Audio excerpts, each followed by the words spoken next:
Well, the Balsams Resort in Dixville Notch has been open since 1886, and over the years it became an iconic destination. It closed several years ago, and now there are plans to renovate and expand it. Last month, Governor Maggie Hassan signed a bill that would allow the project to receive $28 million in state funding through the Business Finance Authority.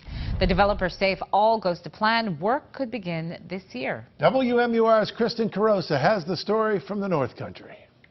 At the bottom of the page here, we have what we call Gondola Plaza. Developer Les Otten has big plans for the rebirth of the Balsams Grand Resort. I think we're on our way now to putting together a $140-some-odd million program that will create a unique resort, unique to all of America, where we're truly four-season. The first phase would include demolishing portions of the Dix House and putting up a new hotel, conference center, warm water resort, and more. The white portions that were built over the years really have to come down, but they'll be rebuilt. But the main dining room that everyone remembers will remain, and the social club room that everybody remembers in the ballot room will remain. The iconic Hale House and Hampshire House will also stay, but will be renovated. The woodwork all gets to stay.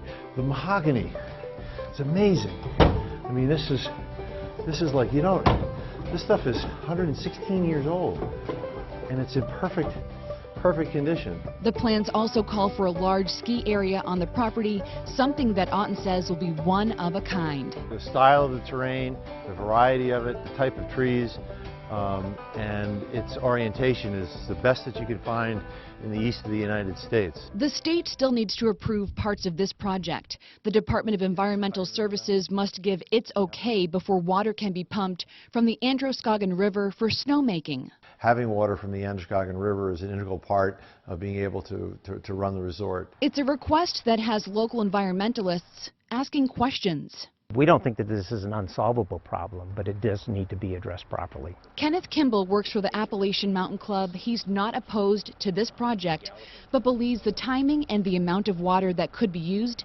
might be a problem. During the winter, there's not a lot of water because it's being tied up as snow and ice. And that same water is also in demand for hydroelectric facilities downstream. But he does have a solution. One is there needs to be more limits put on about how and when that water can be withdrawn. And I think there's also some water conservation plans that could be used, such as retention ponds. DES is responsible for issuing the permit and is reviewing the application now. That's not stopping state leaders from talking about the positive impacts of this project. We'll have probably about 1,700 jobs is estimated at full build-out in the first phase.